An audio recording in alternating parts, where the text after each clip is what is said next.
We're back to the disaster movie mains, and we're kicking things off with a trio of movies about giant rocks hurling towards Earth. You probably know what the next two films are going to be, but we're starting with a forgotten Sean Connery film from 1979. This is Meteor.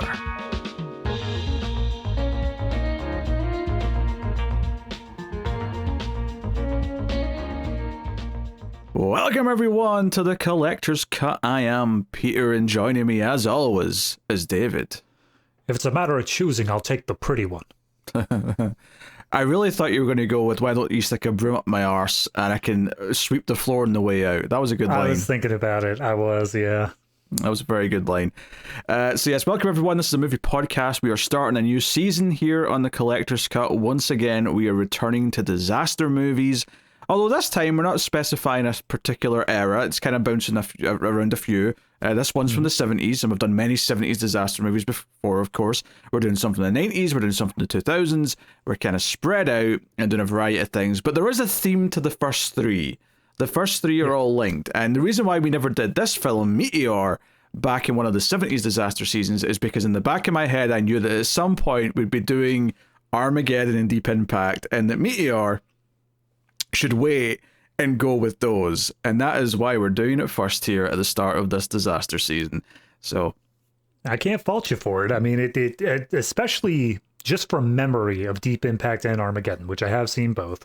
Just from memory, this has a lot of similar scenes. Like, this is a predecessor to them both very clearly. Yeah, so we all start spoiler free, of course, before we get into heavy plot details and whatnot. We'll give you warning. Of course, you can support everything over at Patreon. All that stuff helps out a bunch if you do. And I'll tell you more about the bonuses you get if you do that at the end of the show. But so this is from 1979, and there's a kind of a weird coalescence of multiple things in this movie. From stuff that we have done recently, either on Collector's Cut or over on our sci-fi podcast, The Atomic Cinema Experiment. Mm-hmm. And what I mean by this is that it stars Sean Connery, and we just saw like two Sean Connery films in Cinelume season. Yep. It stars Natalie Wood, who was in Brain Scan over on The Ace, and we kind of discovered who she was from that, right? Yep. And then I was not expecting this, but this is kind of like a spiritual sequel to Failsafe in a lot of weird ways. Which, I mean, not really, but it just, like, the president's still the same. Like, Henry Fonda's been president for, like, 15 years. Yep. So, lots of weird coalescing going on here with things we've done recently, but... Yeah. No, I'm glad you brought up Failsafe. For anyone who hasn't watched Failsafe, I would highly suggest actually going and watching that review first and then coming to this one, if you haven't, because it's actually, like, insane how many little things are carried over between the two movies, because they obviously, you know, no spoilers here, but there's really only one way to deal with a meteor, and like, it's similar. Kind of. Honestly, there's a lot of little things and there's some big things, and honestly, the big things we still won't actually point out the similarities because that would be spoiling Failsafe. So we are not going to mention that. Because trust me, I'm going to want to make a joke about something at some point. I know I am, and I'm not going to because it would spoil a pretty big late game thing in Failsafe. So I'm not going to do it. But it's shocking that something happens in this movie, given what happened in Failsafe. But having said that, just the simple idea of having to be in communication between the Americans and the Russians, and the fact that the president's still Henry Fonda, I'm like, what the hell? What's happening? What's happening here? It's weird, man. Yeah, very strange in that case. It is also worth mentioning this is basically just science fiction, and it very much could have just been an Ace episode, but obviously it's a disaster movie as well, and it kind of fits into... Because Armageddon also is science fiction. I mean, even Deep Impact. I mean, technically, all asteroid movies, to an extent, are science fiction, but this one has some tech and stuff. I was definitely questioned at one point in this movie. I'm like, is this meant to be like in the future relative to 1979, or is it just 1979? Because just a couple things were sticking out to me. For example, they've got like a crew on like a ship, right, that's out past Mars, and they're doing a live video call with them. And right. I want to point out that in The Expanse, which is a show that in book series that prides itself on relative authenticity, doing a lot of research in the science and all that. In that show, they really play with the idea that, it's a big deal if you're close enough to like someone in space to send like live calls. Otherwise, you have to record the call and you send it, and then they get it, day later, 3 to 5 days later, depending on how far it is. Yeah. And they play with that throughout the show. And I think it's funny that the area that they're going to, the belt, is kind of the furthest out in the expanse as well, they typically go. And that's where they can't communicate live with Earth because it's too far away. So it really made me laugh in this movie that in 1979, they're just doing it. They're just, live Skype call, easy peasy. Here's the thing. There's a difference, I think, with intention. Mm-hmm. Is the intention, we have this wild technology that allows us to have near instant communication across the solar system? Or is the intention, the audience isn't going to want to sit around for an explanation as to why we have to sit around for 20 minutes to get a reply back for every sentence we say? Like, it's for the sake of the audience pretty clearly. But yeah, there are a couple things in here where the tech just felt a little bit like, is this now? Are we supposed to be now? I mean, you could say why they did it, but like a smarter script would get around that and make it accessible. It's not, Look, so, if we want to jump into how I feel about it, we can hold off for a second. But this is not a smart script. The top to bottom, like this is not a intelligent thinking man's disaster movie. I'd argue that very few of them are, to be honest. True. So I mean, we can get into it then. What did you think of Meteor? So it's weird because going into it, I immediate first act impressions, our very first things that we see here. I think I was really expecting to have the writing fall flat for me, and the special effects being the thing that like they were hanging on. And as the movie progressed, it flipped really hard. Like the special effects felt like they were just getting worse and worse as the movie progressed. And the writing, like, it is still very basic. It doesn't feel like it's doing a whole lot extra with the concept or anything like that. But there are actually some genuinely like funny lines in there. I like some of the characters as they develop. I think the third act kind of lets everybody down in that they don't have like a moment where the characters do anything important. It just is there and they're all just around for it. But I found myself enjoying some of the writing a lot more than I expected myself to. And I think the biggest issue I really have with it, though, is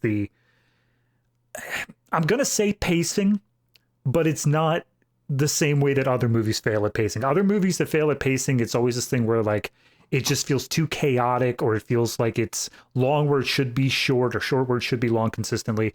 This one, it feels like nothing happens for a while in the middle, and then by the time we hit the end, I just don't feel like we actually got the moment. Like the big thing that I was hoping for just didn't feel like it really came. And I don't want to spoil too much about that, but yeah, overall, I was more surprised with certain things in this movie that I thought I would dislike, but overall, I'm still very middling at best. Yeah, it's just kind of okay, I think, overall. The special effects are definitely limited by even the time standards. And obviously this is an unfair comparison, but there's a moment in this movie where it's just showing something in space, and it takes a good amount of time doing it with music playing, and I'm like, oh, they think they're 2001. But 2001, which is 11 years old by the time this came out, like everything in that movie holds up. Like every shot of space, every ship, every station spinning to classical music, it all holds up. It's all very majestic and beautiful and really good. Here, like we've got kind of cheaper models, we've got some really dodgy optical effects, and a few things here or there like that. And the effects for anything in space and for anything kind of that requires something that is like, I think the practical stuff when we're inside and there's destruction or something like that stuff is solid. That stuff, it feels like, oh, they're doing their bread and butter there, where movies throughout the 70s have been doing this and they know what they're doing. In fact, the director of this directed Poseidon Adventure, so we even have someone with disaster movie cred. But it is interesting that this is right at the tail end. This is 1979 of that decade, of this era of disaster movies, and it's shooting big. It's going for space stuff. I wonder how quickly this was greenlit after Star Wars. Like, you know, if this is like the two things coming together. Disaster movies have been a big thing, and now space is huge because of Star Wars. And then we get this. I wasn't even thinking about Star Wars, but you're absolutely right. This is the thing where there's some exec who has two charts, one showing disaster movie like overtime profits, and one showing Star Wars profit, and they're like, it's a match made in heaven. Let's do it. Yeah, a lot of things got greenlit because of Star Wars. They weren't necessarily all ideas that existed because of Star Wars, but the green lights of the budgets were definitely because of Star Wars. But in 1979, I would say Alien was the more successful one versus Meteor. Just to throw out an example of a space movie in this time frame. Are you telling me that the IMDb rated 5.1 movie is not an all-time classic, Peter? I don't believe you.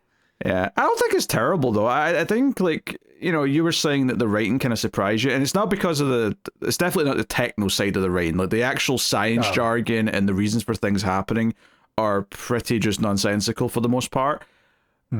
But what we do have is mostly likable characters and actors who have charisma, kind of like doing a good job with all of the downtime bits, which is kind of weird in a movie like this, because that's the stuff where you feel like, oh, get to the good stuff, but bizarrely, it was kind of doing all right there. And then there's one character played by Martin Landau who feels like the most realistic character in the whole movie, because, you know, anytime something's going on in the world, there's always people who just want to say, no, this won't happen, this isn't happening, you know, you're all just being a bunch of scaredy cats or something. And that's very much him, and it feels very true to life to have that character, even in this time period. So that, I think that side of it is relatively solid. There's a relatively solid kind of just like vibe and confidence to how it's presented and directed. It's just that they shouldn't really have that confidence, because all of the actual visual effects of the big things are kind of lame. It's usually just like a bright flash of light over, you know, optical laid over the top of whatever the background is, and then, you know, a quick cut to something. You never get a sense of true spectacle. It always feels like, oh, the budget's really holding them back here for this moment or this moment. There's a lot of that going on throughout it. Well, I do want to bring up, it's on the Wikipedia and the IMDb trivia, so take it for what you will, but apparently they did a first go around with the special effects that was by like an industry veteran. I don't have his name, but it wasn't up to par. It wasn't what the producers were looking for, something like that. So they scrapped it and they redid it again. And by some accounts, apparently they redid it multiple times. And they never increased the budget. Like, the special effects budget stayed at what it was when the movie was greenlit. So this is, okay, we're out of money. We have to just, whatever we get is what we get here. And that's why I think a lot of the space stuff is very underwhelming in that way, because I think that's probably the stuff that was what they were trying to get right and just never managed to quite hit. Very stilted, very, like, you know, repeating of shots, not a lot of, like, sense of motion in some cases. There's there's like one or two specific shots that happen to look good, like sprinkled into some big scenes, but they're very kind of like, oh, I'm surprised that shot looked as good as it did, given how much the rest of the shots in this scene look. But every so often there'll be that one shot of going, oh, that one shot of this thing happening actually looked quite good, and I'm surprised. So there is like little moments of like what could have been sprinkled throughout the effects. I always like to imagine that there's a whole team of special effects artists, and like there's one guy who just really knows what he's doing, and those are the shots that he worked on. Those are the ones that's like, yep, that's Jim. He did it. Very possible, very possible. Also, I have a question that always seems to come up with Sean Connery, and I wasn't even thinking about it until halfway through this movie when he said a line where I went, wait a minute, is he supposed to be American in this? I thought he was just Scottish who worked in America, but then at one point he says, here in America, we have this, and I'm like, the way you said that kind of felt like you might be saying it as an American. It was kind of weird. I think he is Scottish. Right. I think that like everything about his character screams to me that he is Scottish, and he came to America, or maybe he's been here since, like, you know, young kid, but still old enough to have his accent. I don't know. But yeah, I think he's American only for the purpose of this has to have that Cold War metaphor in there, and if we make him Scottish, like, who cares? That said, though, there is one scene where he says, "I don't give a crap what Americans, Russians think of each other. You come get me when you've made up your mind." That scene told me, oh, you're Scottish, because you're actively saying, I'm not one of you two idiots. I'm just going to go and stand over here. Yeah. Plus, what's more Scottish than while you're in the situation room of the government to say, screw this, I'm not listening to the government? Like, that's absolutely right up that aisle. So, anywho, yeah, I mean, the whole plot is basically just that once they realize there's a meteor coming, it's about trying to... This is the thing that I didn't know about going into. Obviously, I knew the premise was meteors coming to Earth, and that's why I kept it to go with Armageddon and Deep Impact. What I did not know about the movie, and this is just the premise here, is that the US already have like basically a satellite that's armed. And obviously, like, it's kind of supposed to be like for launching nukes in case, that breaks out, in case nuclear war happens. But now that there's this asteroid coming, it's like, oh shit, we have to, turn them around and whatnot. But there's a lot of like, oh, well, what about the Russians? If we admit to having this, what's that going to do? And then it sort of evolves beyond that, obviously, as the story goes on. Yeah. So... I really like those parts. Those parts where like we're getting to the setup of like can the US and Russia like overcome their Cold War stuff in order to save the Earth and all that. I like that. I think the immediate aftermath of that is boring as hell for like 30 minutes of the movie. Well, I think that the problem is that it doesn't really feel like they earn a solution to it. It just feels that all of a sudden we're past it, and I don't know if it feels like there was an interesting plot idea in there, but the problem is that plot idea is basically just a slightly repackaged version of Failsafe, right? That's what that is. So once it skips past that, and then we're just kind of in the holding pattern, because the structure of this movie at a certain point is basically... we're counting down to when we can maybe try and stop this meteor because we have to wait till it's so close. So the characters are just kind of waiting around and doing small talk for a lot of time. However, there's a lot of little meteors that are coming in advance of the big one. So every so often it'll just cut to a random location and we'll get a disaster movie scene at a location because of something the meteors hit. And that's kind of what the structure of the movie is until things get really big in the last, 25 minutes, give or take. So... obviously, we'll talk about all those scenes in spoilers because they're all, there's no point in saying what any of them are. But that's all the fun stuff in theory. Yeah, I mean, to bait you, audience, there's one that the moment it happened, I went, shit. Oh no! Oh god! I'm glad I wasn't drinking when that moment happened because I would have done a huge spit take when I realized what they just did. Oh god! It's not even like, oh no, the context itself is bad. There are specific, purposefully chosen shots in this movie that make it so much worse. So yeah, we'll get to that in the spoilies, but yeah, I mean, I think Natalie was playing like the Russian translator for the Russian sort of like scientist that ends up being involved in the plot, and Connery and her have a bit of a flirtation, and that's kind of what's going on with them. There's a lot of, I will say the movie does an okay job of presenting a lot of like C-tier characters and just giving them enough so that you care about them a little bit if something happens. Or even in some of those scenes that I talked about where we cut to a new location. So there's no main characters in any of it, right? It's just cut to new characters.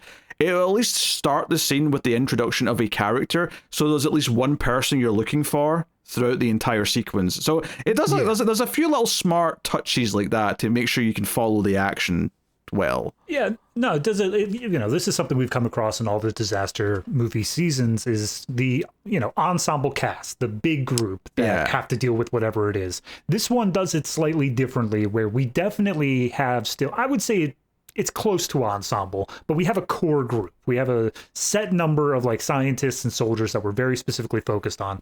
But like you said, they do a good job of any time that we stray outside of that core group, we get just enough. We get just a tiny little bit to say, for the purposes of this scene, attach your audience avatar onto this character and feel bad for them or like them or whatever you want. Like it does a good job of keeping you around throughout all destruction, even if Sean Connery and them aren't there at that moment. Yeah. But ultimately, it as a whole, as a full, complete disaster movie, it does feel like it's lacking in good special effects, and it does feel like the structure leads to a lot of waiting around times. So those aren't ideal. I mean, if anything, it's impressive how okay it still is despite of those, because those problems should be devastating, and it's actually kind of a testament to the skill of everything else involved that it's still middling, to be honest, because it should be worse than that.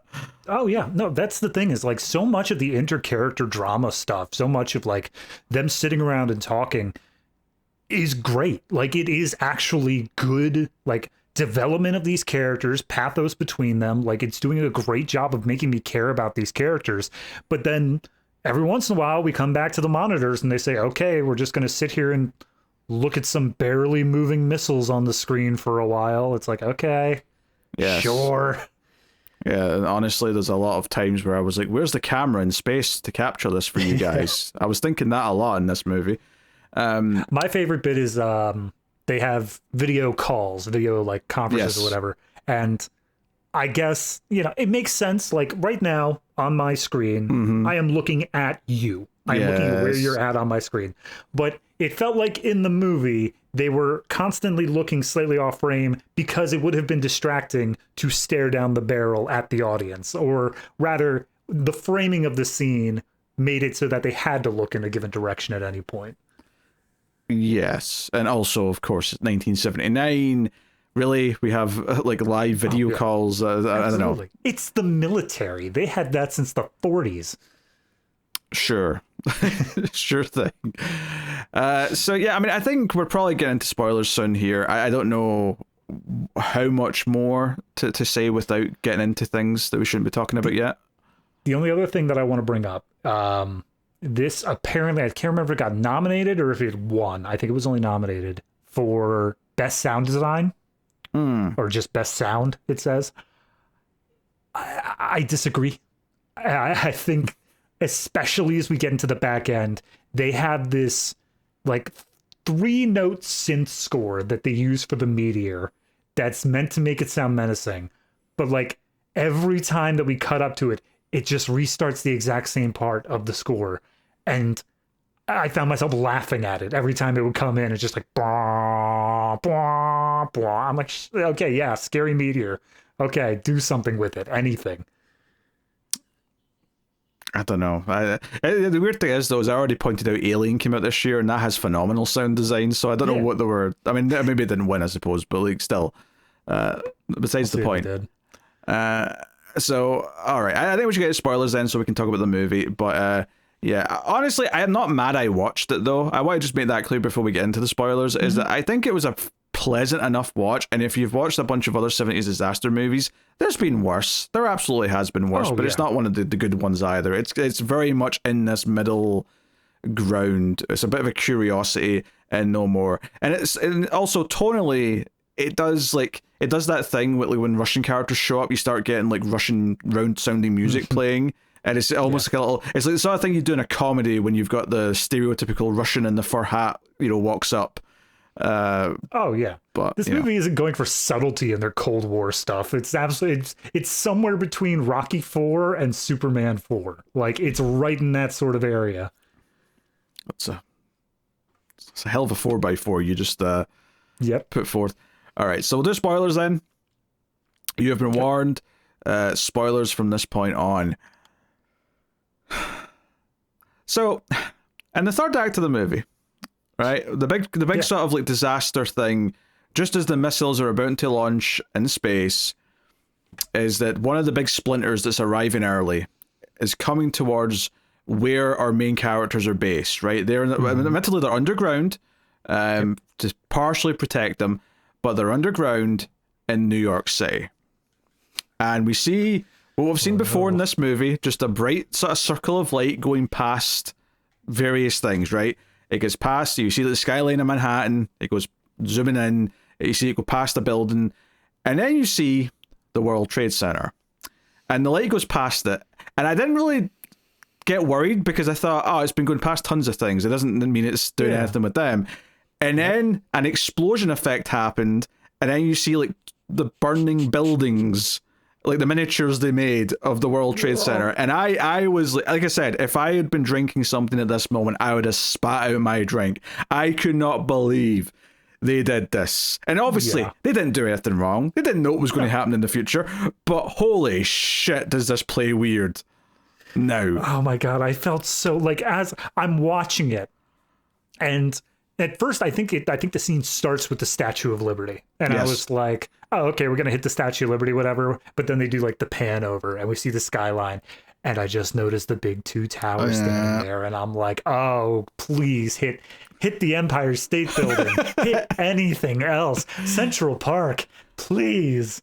Well, it eventually lands in Central Park. 'Cause it's not the best painting in the world, but when you see the aftermath of all this later on, you see like a big, like sort of big long crater in Central Park, which is a nice visual in theory, like to get that kind of shot. And I will say they surprised me a little bit with it just hitting buildings, because I thought, based on some earlier Meteor scenes, that it was going to just like land in the water and cause a wave. But they didn't. But that would have been repetitious. So I was actually quite pleased that they did something different. It just so happens that one element of it is aged like, milk. Yeah. So, well, at least we know this isn't set in the future. So there you go.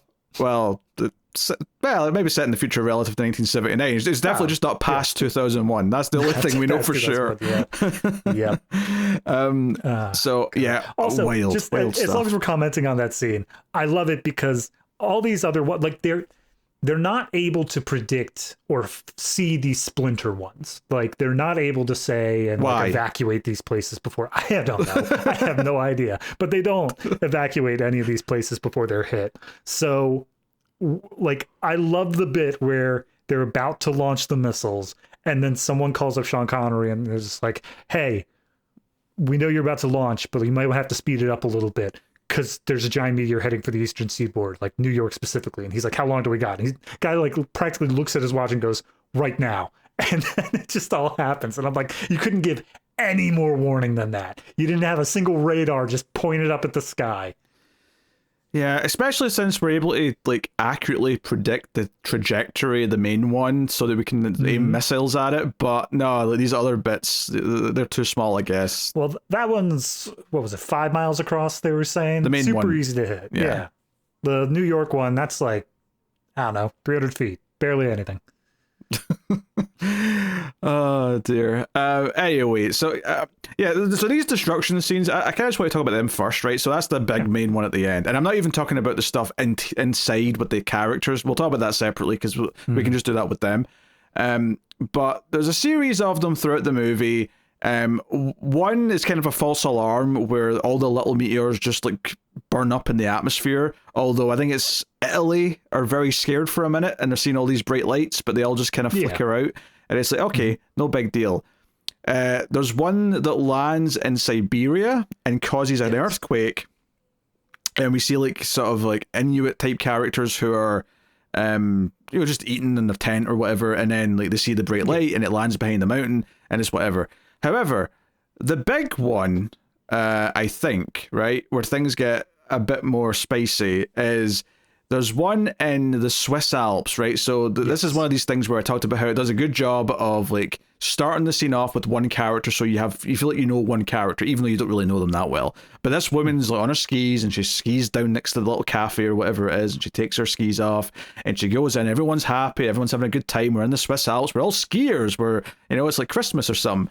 I don't think it is, but it feels like Christmas. Close. They actually have the dates coming down. It's like this all takes place over the course of a week, and I think it's like December 1st to the 9th or something. Oh, really? Like that. Interesting. Yeah. So yeah, all happy, but a meteor hits the top of a mountain, like near this little town, this little village or whatever, and of course it causes an avalanche, and we get this mixture of effects of the snow coming down. It's kind of hit and miss. Yeah. They do actually apparently reuse shots from the movie Avalanche, which we also did on a previous season. I am not shocked to hear that, because I was thinking as the skier was going down the hill, I was like, oh, he's been chased by the avalanche. I remember that from Avalanche. I didn't think it was the same shot. It's the exact same thing. But yeah, I mean, the snow comes rushing in, and it makes a point of showing her eventually get scared, and then she is killed. Like everyone in this town dies. Like no one survives, from what we can tell. And it's like, okay. Well, yeah, they do a whole news thing afterwards saying like it's horrible out here. Tons of people are on vacation, so we don't like have records of like who it is.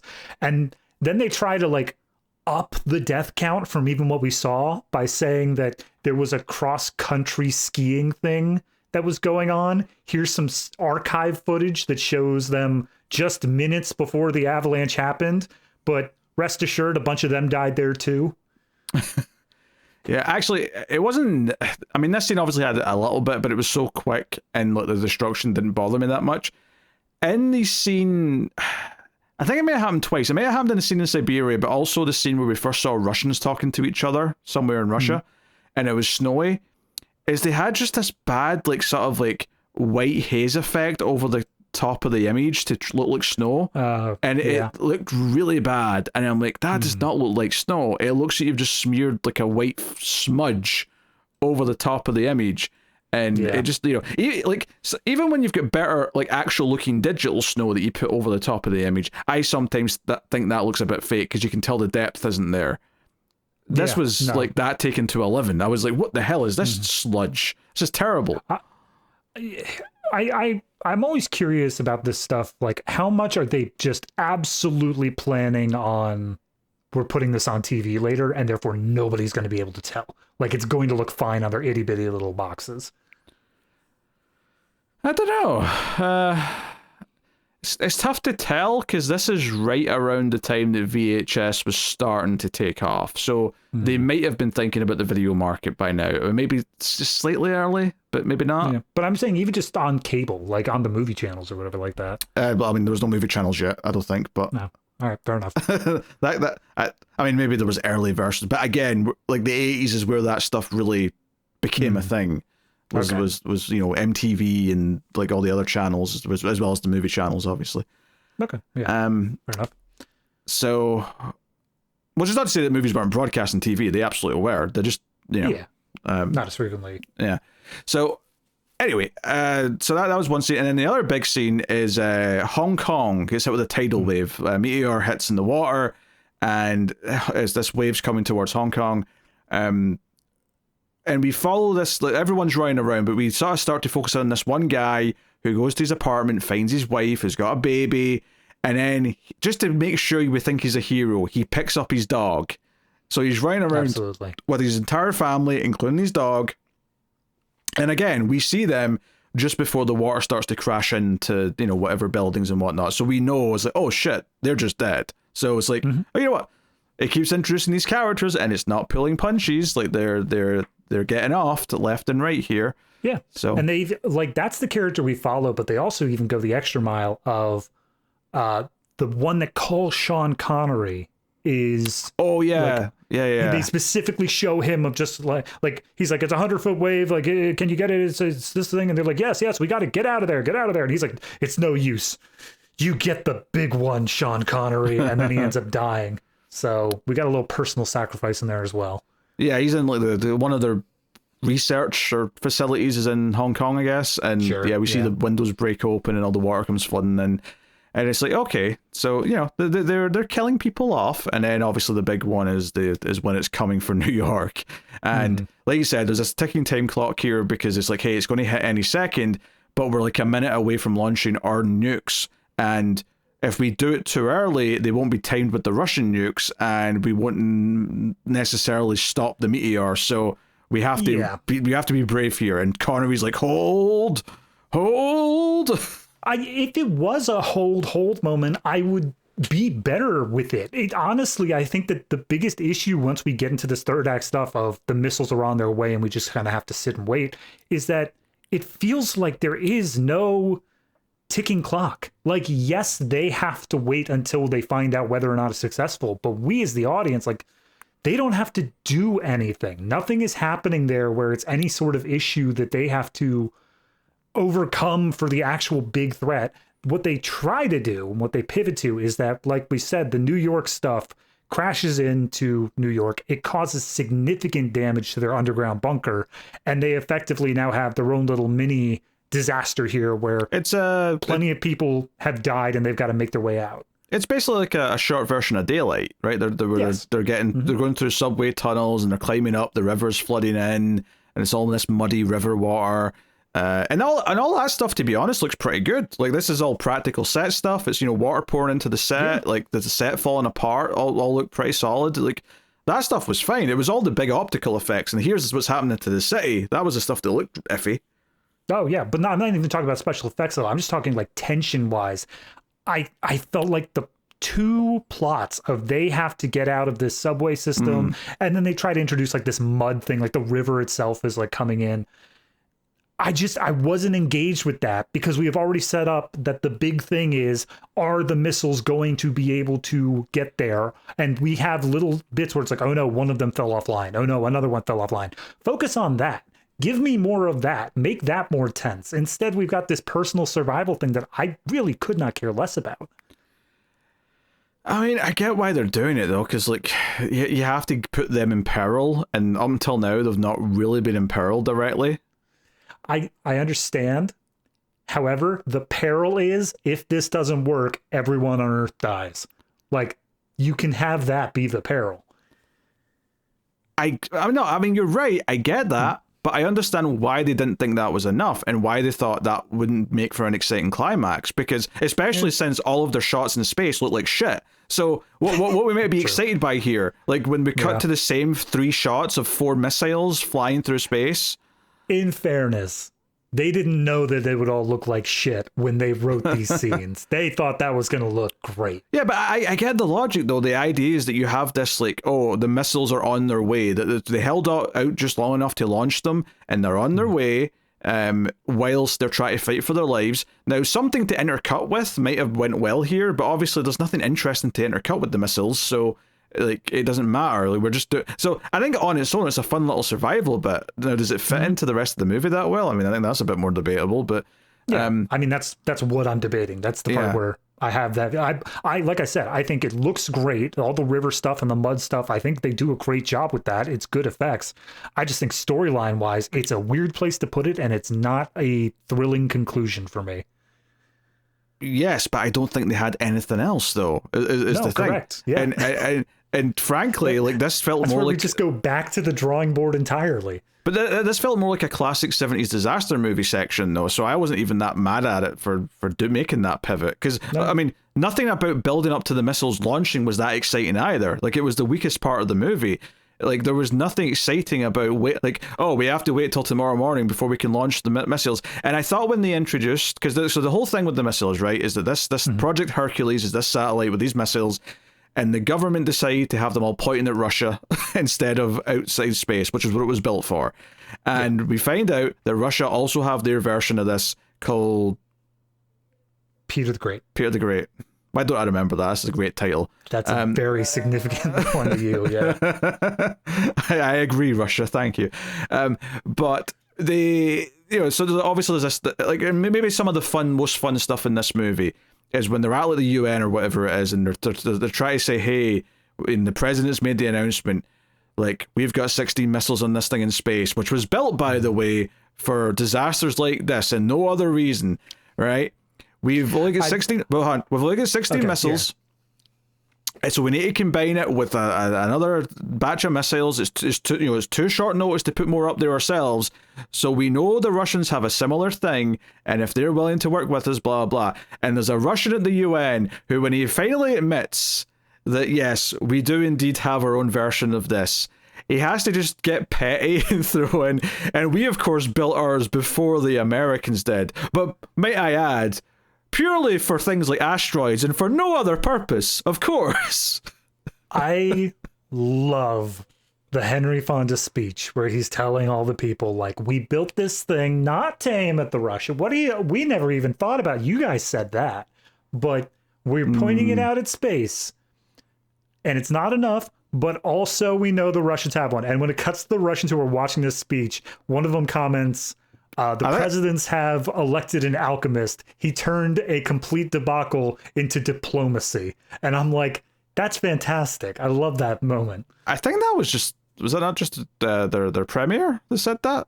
I mean, maybe it was. I don't know. Yeah, I thought it was. But yeah. Now I like that line as well. It's like, hey, he has taken this cluster F, which is both of us doing really like illegal things by having these like all the treaties. Yes, because there's a scene where Martin Landau is arguing why they shouldn't admit to having it, because he's like this, high up military general, and he's like, no, we'd be admitting to so much by saying we have this. But I'm like, it's literally the end of the world if we don't, you idiot. What are you talking about? I love Martin Landau in that scene because he's like, if we admit to this, people will be calling America liars and warmongers. And it's like, that's what you are. That's what you did. What the hell are you talking about? Because you are, you idiot. Oh, jeez. Yeah. I really like Martin Landau's character. It felt a bit weird, the trajectory he took on the way back, but we didn't point out that during the things, once it came to the meteors burning up in the atmosphere, and Italy just got scared for a moment. Yeah, he took that as proof, as like, oh, this is all nonsense. All of it's going to burn up in the atmosphere. Nothing's going to hurt anyone. And the scientists are all like, this one's 5 miles wide. It's not going to burn up. And he's like, poppycock. The earth is flat, by the way. I'm going home until this is all over. Oh my God. So 2 things. One, Sean Connery's exact line is, can someone tell this asshole that this thing's not going to burn up in the atmosphere?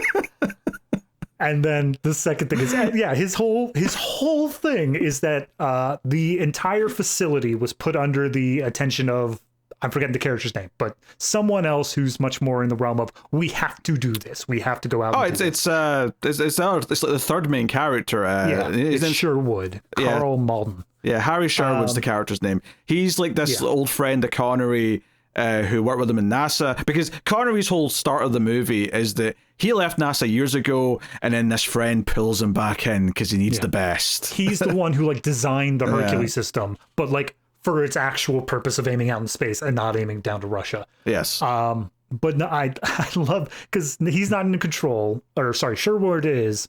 Landau is not. But Landau was before. He was pulled out of control by the president because of this crisis.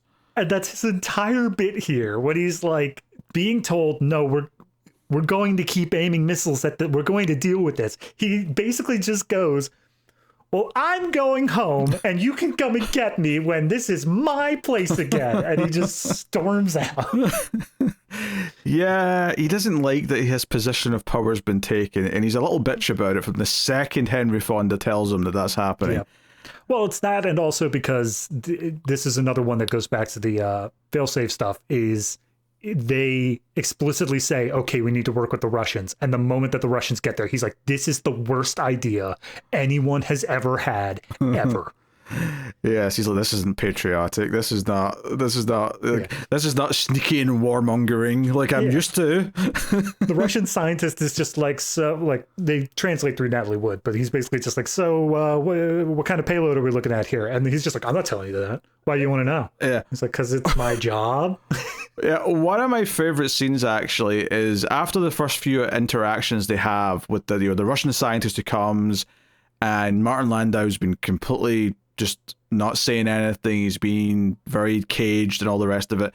There's a scene where Sean Connery gets the Russian scientist on his own, with Natalie, would I assume as well, because she must be translating, and he kind of just says, well, let's just talk hypothetically, right? And it's this idea of like, we're going to get rid of the military who are so paranoid about secrets leaking back and forth. Let's just speak in hypotheticals. Let's say that hypothetically you do have one of these satellites with X number of missiles. What would the hypothetical like payload be of these missiles? And then he's like, well, hypothetically, it'd be about that. And he's like, well, hypothetically, then that would give us a total of this. That would do the trick. And he's like, yeah, hypothetically, of course. And they both smell at each other. I'm like, I love that they're basically just like, yeah, we both understand we have to share this information, but we have to do it in a way that's not just saying it out loud because the military are all going to lose their minds. I like that a lot. This is before Russia's even owned up to it existing. So he's like, I can neither confirm nor deny, but if I were to make one, it would be exactly this. Yes. So, that's when the movie's firing. I think, obviously, what motivates the Russians is because one of the disasters happens, and it's like, okay, we're taking this very seriously now. Let's start working together. I do wish it was more of a convincing, between the two sides to really get to that point. I guess that's missing.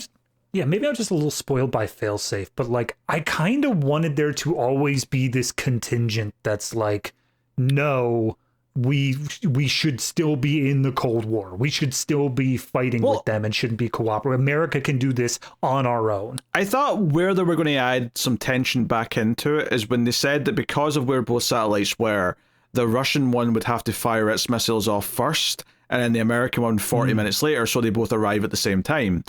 And I thought maybe the Russians were going to be like, well, wait, so we're going to give up all of our missiles, and then they're going to have all of theirs? That sounds like they're setting us up for a sneaky attack. And that's not what they're going to do, obviously, and I wouldn't even suspect that they were, but you'd understand why they would think that and why they might be a little paranoid about it, and maybe they'd have to like work really hard to say, hey, no, we're on the same side here, we're trying to save the world. Like this is the sort of movie that needs a couple of like Jean-Luc Picard speeches about saving humanity. Right, this is why we need to do this is what's important, we have to get through this and save everyone, yada yada, because if we don't, we're all dead, right? You know, pretty much.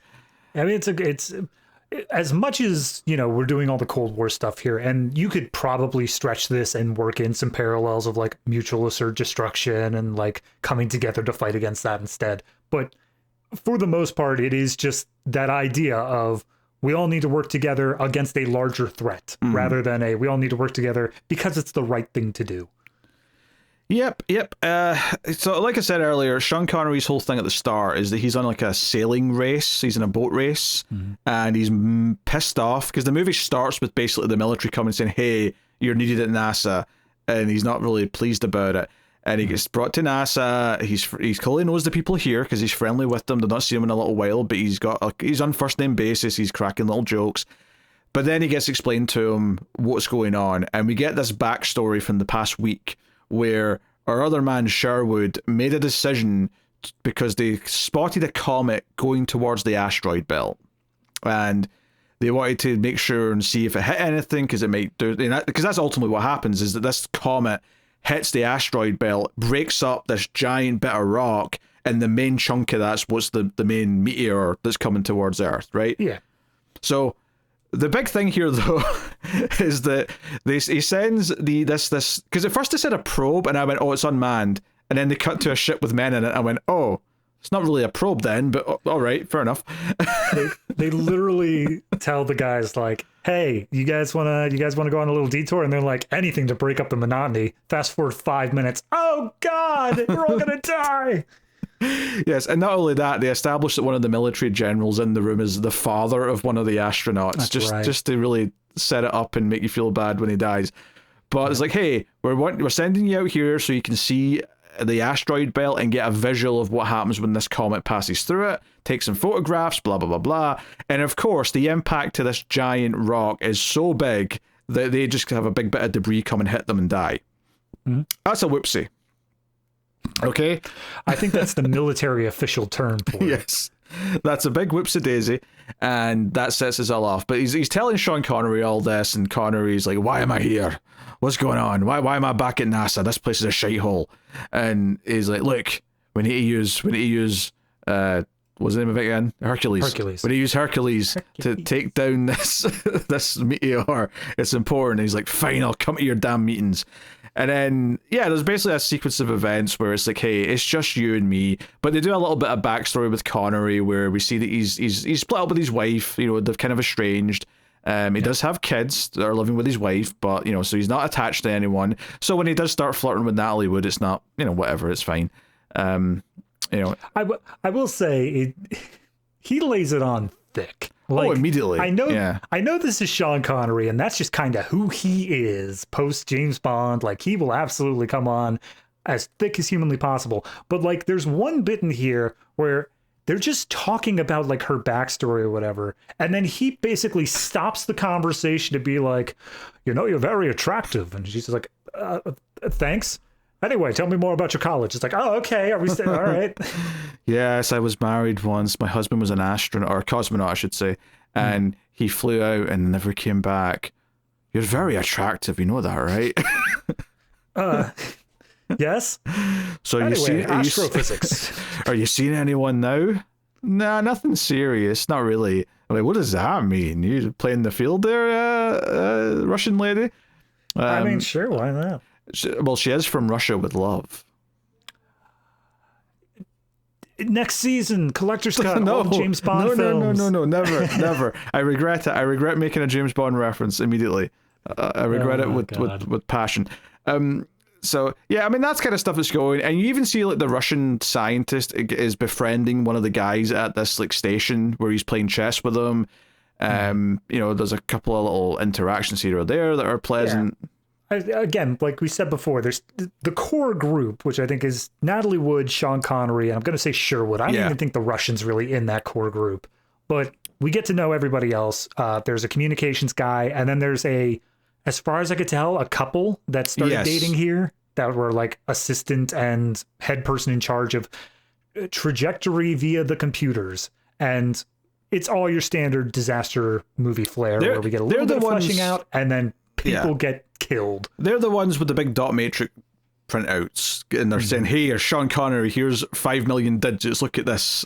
And he's like, "Check it out. I calculated pi." It's like, cool. Are we gonna do anything with that?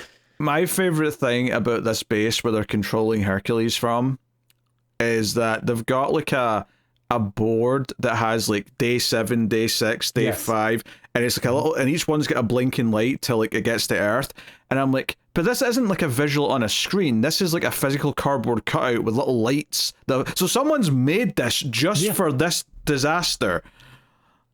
Pete, I would love to go back to pre-internet, like pre-computers, government, and just see who's in charge of the crafts department, because somebody has to be around to just make all these nice little visuals anytime the scientists ask for them. Yes. So yeah, every time we cut to goddamn Hercules and it's moving and there's music playing, it's just kind of boring. When they do eventually launch the missiles, they're supposed to be launching like all 16 missiles, but it felt like they only had a shot of 4 of them leaving. Yes, and same thing with the Russians. Like they're like, aha, yes, we only can do this if we combine our might together, and then both of them fire less than half their payloads. And it's like, I think you could have done it on your own, guys. No, eventually you do see them all, right? At least, maybe not at the same time, but you do get like, you know, the waves of them hitting the thing, so it's clear that all of them are there. Right. But they also do this thing when they're getting close, where the missiles like rearrange so that they alternate, and it's like American, Russian, and it's like, wait, you're telling me the computers and like the flights like stuff on this is advanced enough for them to reform into a new layout? Yeah, it's drone technology, Pete. They had that back in the 40s too. So all that just felt a bit silly, and then when they do hit the meteor, it's just a big flash of light. That's another thing that they specifically said though, was the president, he gets on the line and basically tells the American people like, all right, well, we've got hours until this goes into effect. Everyone stay in your homes, and our scientists will be redirecting the asteroid so that it is on a harmless path. And then they just blow it up. And I'm like, I feel like was a different previous thing where you were like, oh, we were going to show it redirecting, but then we ran out of money, so we just deleted it. Yes, or maybe you could say the president didn't quite understand the science that he was told, so he just... I feel like he could have gotten major political points by saying, and we will blow it to hell. One of the worst shots in space, actually, is a shot early on where the meteor is like going past. It's basically just like, it's like a miniature going past a light. It's like a circle of light, but it just looks like a light. It doesn't look like something in space, and it just looked really fake and bad. Yeah, no, they did that with the spaceship as well. I don't know if that's the same one, but they showed the spaceship. Maybe it was a spaceship. Yeah, maybe it was a spaceship. Theoretically, it's going in front of the sun, but it's definitely just like a tiny lamp and a miniature moving across it. Yeah. Yeah, and then at one point it goes past what looked like a solar eclipse because there was like a ring of light, and I'm like, where's it flying past now? Like, some alternate universe where there's a black hole just out there, whatever. I don't know, just lots of nonsense. It didn't really make a whole lot of sense. Also, this is like a minor thing, but like when Sean Connery's brought in at the start of the movie and he sits down, it's right before Sherwood tells the backstory of what happened to the ship and all that. But he sits down and he's like, okay, why am I here? And he's like, well, observatory up by so-and-so in whatever city picked up a new comet. But of course, that's not a big deal. They pick up like maybe 9 or 10 of those every year. And I'm like, Sean Connery worked at NASA and built a satellite. I'm pretty sure he knows that's not irregular. But obviously the line's there to explain it to the audience. If anything, the way to do that naturally would be have Sean Connery jump in and say, I worked at NASA, you idiot. I know that's normal. Continue. Yeah, but again, it's the same sort of thing of these video calls and all that. It's for the benefit of the audience. Sean Connery's going to be an idiot wherever we need him to be an idiot, just so we can make this work. Actually, so here's the thing.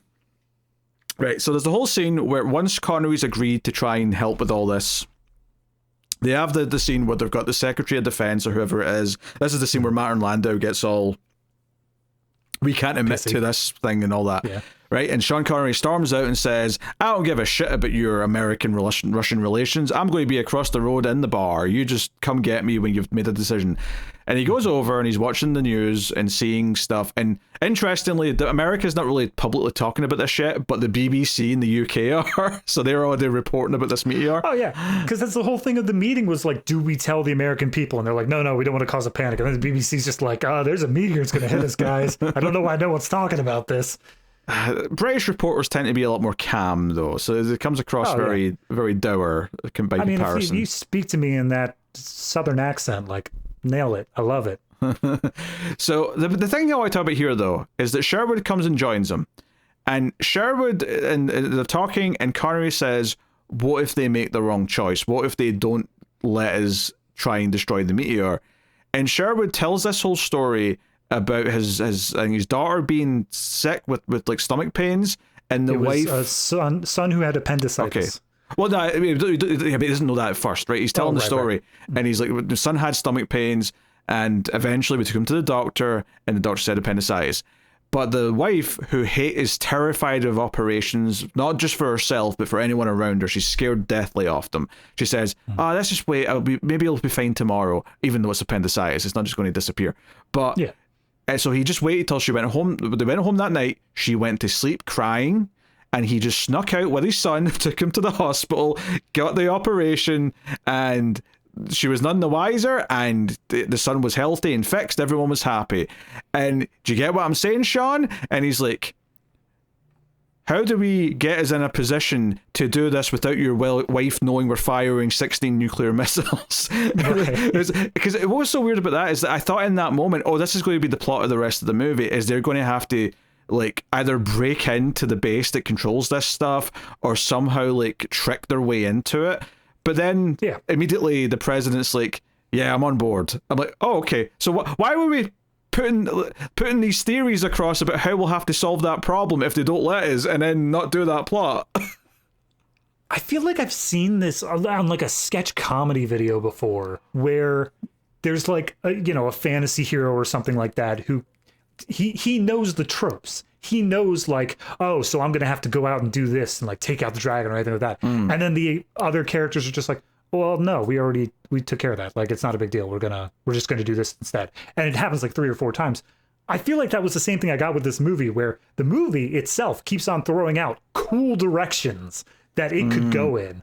And then the plot is just like, no, it's fine. We got it. Don't worry about it. It's like, oh no, what happens when the military guy doesn't want to work with the Russians and doesn't believe in the mission so much? Is he going to take control of his facility back? Is he going to lead it? No, he's going to pout and he's going to go home. It felt like a movie that should have been about convincing people. So first up is like, okay, we're all arguing in this room about whether or not we should use these nukes.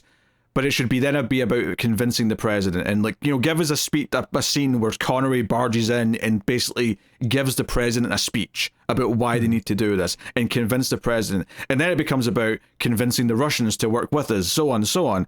Like, it feels like a movie that should be about like the convincing of like, we have to do the right thing here. But it just kind of keeps like saying, yeah, and they're cool with it. Like, it just keeps doing that like over and over again, and it's just kind of weird. Like, I think an easy fix, something that they still have to rewrite a lot of it, but an easy way to start down that path is don't make us certain that the asteroid is going to hit. Give us like an increasing probability over the course of the movie. Like there's a 10% chance at the beginning that this asteroid's going to hit us, and nobody cares because it's a 10% chance. But like certain people are like, but we still have to plan for it. We still have to have a contingency because what happens if that happens? Yeah, yeah. Because like I said, maybe the most fun I was having is when we were doing the whole, we can't say we have one of these satellites with missiles, but we'll talk around it, and we'll, like all the cute ways that we're getting around that, and that the scientists were clearly understanding they have to share this information. That was the stuff that was working maybe the most in the main plot for me. And then, you know, the inter-character stuff was mostly enjoyable for what it was. Not particularly deep, of course, not like some big character drama by any stretch of the imagination, but likable enough for what it was. I was going to say, Sean Connery, like, he is recently separated from his wife because his friend didn't know that they had separated, and he called the wife to, like, pick up some of his clothes and bring them to NASA. And when he calls her up, he's just like, so how you doing? How are the kids? All right, bye, click. Like, there's no storyline here where it's like, oh no, the father who just needs to learn to love again, or like he needs to be able to see his kids, and that's what he's fighting for. Like, as far as I'm concerned, over the course of this movie, he does not give a damn whether or not his kids are alive or dead. Natalie Wood is about the only thing he cares about here. I mean, well, at the end of that phone call, the wife goes to say something like she wants to have a heart-to-heart, and he just hangs up. Right. So he's moved on from that marriage. He's not interested. It feels like he's the one who decided to call it quits rather than her, based on this interaction. That's what when he's talking to Natalie Wood later on, she's like, "So why did you separate?" And he's just like, "Oh, we didn't have anything in common anymore. That's it. That's literally it. Like, I was bored around her." So yeah, so I mean, we talked about everything kind of just out of order, but that's all scattershot. That's pretty much it. I mean, obviously the ending, you know, once they all get out of the subway, all the one or two die, of course, on the way. They're all just sort of listening to the radio before they get rescued, and they hear in the news, oh, it worked. The Meteor's been destroyed. Hallelujah, we're all saved.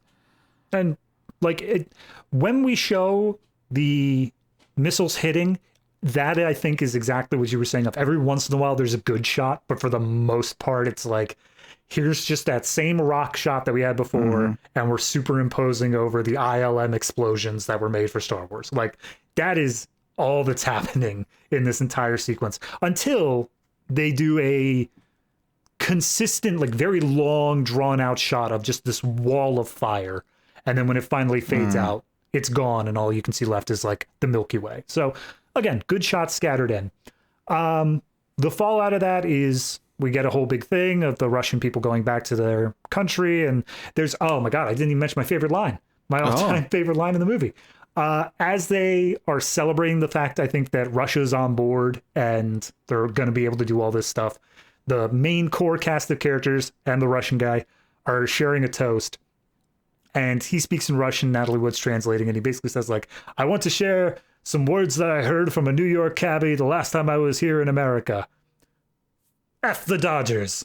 And he just downs the drink. And I'm like, it's a non sequitur. Like, it doesn't impact the plot at all, but everyone else is looking around like, he has no idea what that means, does he? All right, whatever, continue on. But then at the end of the movie, the reason it comes back is he's given a bat, and Sean Connery says, and it's from the Dodgers. And he's like, oh, the Dodgers. Yeah. He also turns to Natalie Wood as they're getting back on the plane in the final scene and says, I think you'll come back here someday. And she's like, maybe I will. And the idea being that, like, yeah, she's kind of in love with Sean Connery now, so she wants to come back. And it's like, okay, but how long are we waiting? Like, are you going to be like pen pals for a while? Like, what's going on here? Sean Connery cannot wait more than 3 minutes before he hits on his next woman. So, like, as soon as you get on that plane, you're dead to him. Yeah. The only, like, really strange choice here in terms of, like, I guess, order of things is at the end of the movie, after everything else is said and done, we get a text thing on screen that's read out by a narrator that just says, in actual real life, there is a thing called Project Icarus that is essentially the same thing that what Project Hercules is. It is there to stop meteors and stuff. And it says that it exists, and then we just fade into the credits. And I'm like, this is the thing you put at the beginning. to explain the satellite without having to like go in depth of what the satellite. Why is it here at the end?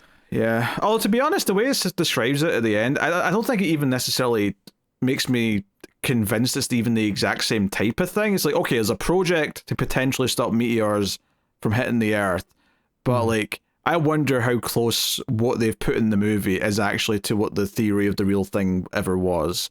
So I'm reading it real quick here. All I'm seeing is that the final plan hypothesized, and then it says a whole bunch of stuff, but I don't see anything where like it actually did it. Like Project Icarus, as far as I could tell, was just hey, there's a meteor that might hit us eventually, and here's some plans that we might be able to do some stuff. No, I feel like this is the same as Project Star Wars. This was something that was talked about, but never actually was achieved. And, you know, there it is. That being said, it does sound like, because I'm reading here, the warheads would be detonated 30 meters from the surface, blah, blah, blah. So it is basically saying we launch a bunch of nukes at it and get rid of the meteor. I mean, yeah, let's make it into lots of little bits, change the trajectory of most of them. That sounds like fine to me. Yeah. Or eventually, as we get in this season, we can send miners up there. We can send oil drill workers. Oh, I thought you meant children. Yeah. No, that's a very different version of Deep Impact. Hey, you know, Armageddon. Elijah. Oh, no, I'm saying Elijah Wood. You discovered this comment? Well, you got to go up there and get rid of it. Good luck. Yeah. So actually, I just wanted to mention one of the shots that I did think looked quite good is during the tidal wave in Hong Kong sequence. The final shot where there's like a sort of fork in the road and you see the wave coming down one side of it, like one road on the right hand side, actually looked really good. Like that was a really good effect shot. So yeah, no, it's whatever compositing they were using there, it definitely worked. Honestly, I think the Hong Kong sequence out of all of the devastation sequences was probably the best done. In my opinion, I think that the skiing one, they just reused avalanche footage, and even I think in our avalanche review we were even like, it kind of looks a little cheap. And then the New York one, like for shock value for us nowadays, it's there, but I think the actual footage being used looks very much like these are miniatures, and it is obvious. Yes, and some repeated shots even as well at points, which was sticking out a lot, especially in the space stuff that they were repeating. Like, I mean, even if they were technically different because they'd changed like maybe the background, it was clear it was the exact same, like sort of like four miniatures moving or standing still as the background moves, however they were doing it, but it felt very phony the entire time. There was one shot, it's when the Russian and US ones are like interlaced with each other, and they specifically have like a camera angle where you see the rockets, but like they're staying still in the frame, whereas the stars in the background are moving. And I was like, this feels like 50s, just like holding them on strings and moving everything else around. It feels so cheap. Yep. My eyes were catching that. Well, yeah, I think that's about it for Meteor, honestly. Not a terrible watch. I don't think. I think it's very watchable for what it is, especially if you like 70s disaster movies. But like, it's got a whole list of reasons why people don't really talk about it today. Even though I think if you don't tell someone what's going to happen in the third act, you'll probably get a nice little shock moment out of them when it happens. So that's worth something as a viewing. All right, David, what are you giving Meteor out of 10? Again, I came out of this having more fun than I thought I would, but it doesn't feel like a good movie. It doesn't feel like this was a movie that was something that stuck around in the genre. It doesn't feel like it was something that really, I'm going to make someone a pun and say made an impact. Like, it's something that it's... A shallow impact? Yeah, a very shallow impact. That I will say, I don't know how much the writers, directors of Deep Impact and Armageddon saw of this movie, but there is a lot of carryover. It does have a lot of similar sequences, so maybe it had a little bit more influence than we would have expected, but no, for the most part, I was very underwhelmed by the time I left it, and I think that's a lot of that's on the third act, so I'm just going to say a flat 6 for this one. Even that feels maybe a little bit high, but it's fine, and 6 in my mind is just fine. Yeah, It might even be a little bit high, actually. I mean, I was saying I'd lean towards a 5.5. Like, I want to go over the 5 because I do think like some of the characters and chemistry stuff is good and there's ideas. But I think with the effects also being bad as well as the script problems, I feel like I can't really go much higher than that. So, I mean, I wouldn't say you're crazy for giving it a 6, but I think I'm going to land on a 5.5 and just leave it there. So, I mean, that's honestly what I was bouncing between. I just gave it benefit of the doubt.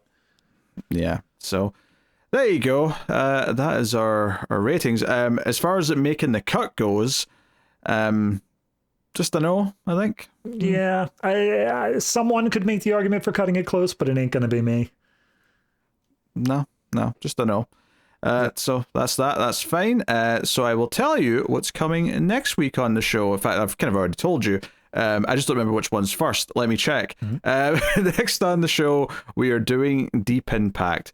Now, I don't remember if I looked them up and made sure that was what came out first that year, but obviously they both came out in the same year, so that's why Deep Impact is presumably first. Yes. I'm checking right now. 1998. I have to click into individual IMDb pages. I can't be asked. Oh, we're just giving up. Oh, yep. Okay. All right, fine. I mean, unless Deep Impact, Armageddon, which came first, answers it. Deep Impact came first. There you go. I did do my research. 1 month. Barely. By 1 month is that close? Not even like one was spring, one was autumn. No. 1 month apart. All right. Well, Armageddon's producers must have been so pissed off. They're like, God damn it. Why do we have to do those extra special effects shots? So there you go. Deep Impact is next up on Collector's Cut. Let us know what you thought of this one in the comments. And of course, if you want to support everything, you can do that over at Patreon and get the bonus rating rundown segments we do for every episode now, as well as for Atomic Cinema Experiment, our sci-fi movie podcast. The main big bonus we do, though, is once a month we do a show called Extra Reels, where we review some of the worst movies of all time. Over the Christmas season, we did a Karate Christmas Miracle. We did Amazon's War of the Worlds before that. We've done things like Love on a Leash, Dangerous Men, Miami Connection, so on and so on. Tons of I was going to say good ones, but that's not exactly right. I think I was going to say the word garbage comes to mind, but whatever. It's obviously enjoyable garbage. Not all of it, though. Some of it's just misery and pain, but that's okay. So, yes, go support if you can, and thanks to everyone who already does. We really do appreciate it. That has been the Collector's Cut. So thank you for joining us. We do appreciate it. And do you know what? I almost said Happy New Year at the start of this, but I'm now checking the date this comes out. This is right before New Year's. Like, next week's going to be the first episode of 2026. So, yes, happy end of 2025, everyone. Hopefully Christmas was nice, and we'll see you soon. So, thank you for watching. We always appreciate it. Keep watching movies, and if you can get it, it's always nice to have diplomatic immunity.